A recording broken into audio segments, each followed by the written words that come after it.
تو یہ سارا مقام جو اہل جنت کے لیے، جنت کی نعمتیں، جنت کے پھل، جنت کا گوشت، اور پھر اللہ رب العزت جنتیوں کو ان کی اولادوں کے ساتھ جمع کر دے گا، اور پھر شراب کے جام پیش کرے گا، اور ہلکا پھلکا ایک مذاق چلے گا اہل جنت کا آپس میں اس جام کی چھینا جھپٹی کے تعلق سے۔ یہ سب کچھ کیوں؟ اس لیے کہ ہم دنیا میں صرف اللہ کو پکارتے تھے۔ یہ توحید کی جزا ہے، اور یہ توحید کا بدلہ ہے کہ اللہ رب العزت عذاب سموم سے بچا کر جنت کا داخلہ عطا فرمائے گا۔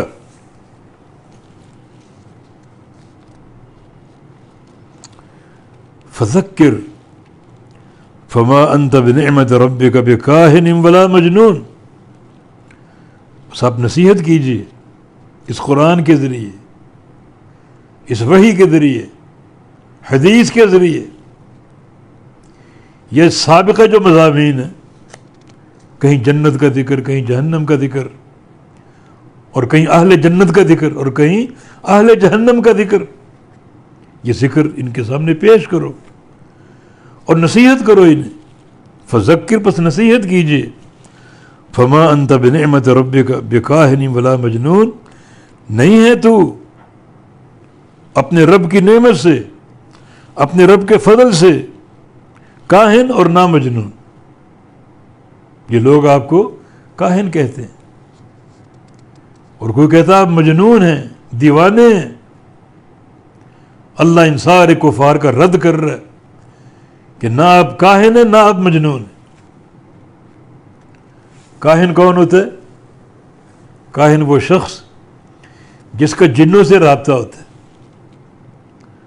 اور وہ جن اوپر کو جایا کرتے تھے اور اپنی کرسیوں پر بیٹھا کرتے تھے، اور ملائکہ کی آپس کی کوئی بات اچک لیتے، ان کے سماعت سے ٹکرا جاتی تو وہ نیچے فوراً آتے اور ان کاہنوں کو بتاتے کہ ہم نے آسمان پر یہ خبر سنی، اور پھر وہ کاہن اس میں 100 جھوٹ شامل کر کے لوگوں کو بتاتے، گمراہ کرتے۔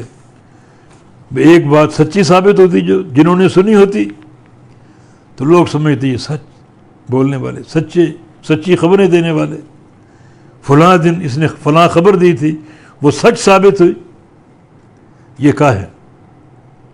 تو کفار قریش نبی علیہ السلام کو کاہن کہا کرتے کہ ان کے رابطے جنوں سے ہیں، اور جن یہ سب کچھ خبریں لے کر آتے۔ اللہ تعالیٰ کو رد کر رہا ہے، اللہ کی نعمت سے، اللہ کے فضل سے آپ کاہن نہیں ہیں اور نہ ہی مجنون ہیں۔ رد کیا دونوں باتوں کا۔ اور تیسری بات بھی، ام یقولون شاعر،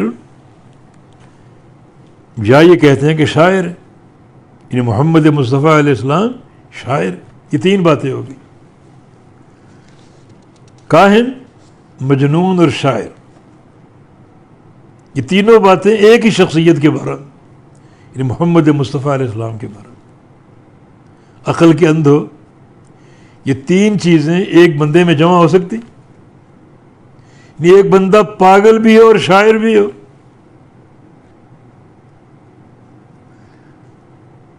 مجنون بھی ہو اور کاہن بھی ہو۔ یہ 3 باتیں ایک بندے میں کیسے اکٹھی ہو سکتی؟ بذات خود یہ تمہاری عقل کا جنازہ ہے، تمہاری بے بصیرتی اور بے وقوفی، جہالت۔